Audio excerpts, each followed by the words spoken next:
Саламатсыздар, урматтуу кыргызстандыктар.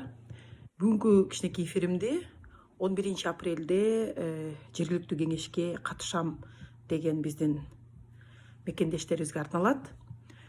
Эгер силер Кыргызстандын тагдырына кайдыгер болбой, мен дагы өзүмдүн салымымды кошом десеңиздер, анда 11 апрелде кандидат катары келип, жергиликтүү кеңешке депутат болгонго толук укугуңар бар. Эгер силер 21 жашка толгон болсоңуздар. Кайсы жерден, кантип, эмнеден башташ керек деген суроолоруңар болсо, шайлоо чекит kg деген сайтка кирсеңиздер, же такыр түшүнбөсөңүздөр Google'га деле Борбордук шайлоо комиссиясы БШК деп койсоңор эле сайты чыгат.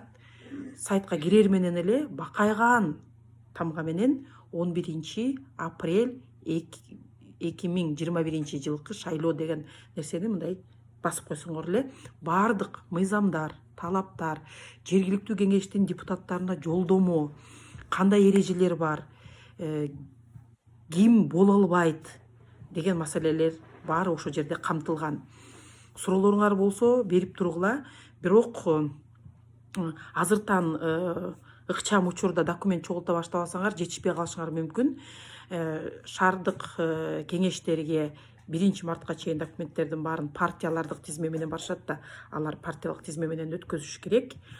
Жергиликтүү кеңештер, айылдык кеңештерге 10 мартка чейин убакыт бар. Ошентсе деле баягы жашаган жериңдеги справка, билимиң жөнүндөгү справка, билимиңиз орто мектепти аяктагандан кийин болбош керек. Жашаган жериңиз ошол сиз шайлангыңыз келип аткан айыл өкмөттө өзүңүз туруктуу жашап, пропискаңыз бар болуш керек. Ошондой документтерди чогултканга убакыт керек болуп калат. Ошон үчүн азыртан ойлонуп, эмне үчүн кылып көрбөйүн дегенге барсаңыз аябай сонун болот. Анткени себеби өтпөй калган болсоңуз дагы сонун тажрыйба топтойсуңар. Саясатты биз мындай паблик деп коет, мындай элге түшүрүшүбүз керек да. Те саясаттын баары өйдө жакта жасалат эмес.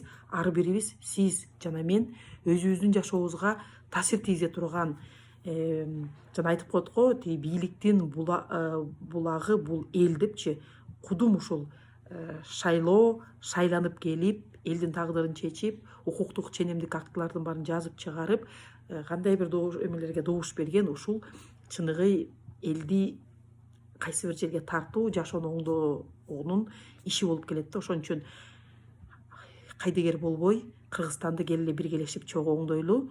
Суроолоруңар бар болсо, МСУ чекит kg деген сайт бар. Ошол жерге суроолоруңарды жазып койсоңуздар, мен дайым жооп берип, командабыз менен жооп берип коюп турабыз, колдоо көрсөтүп турабыз укуктук жактан. Эч нерседен коркпоңуздар.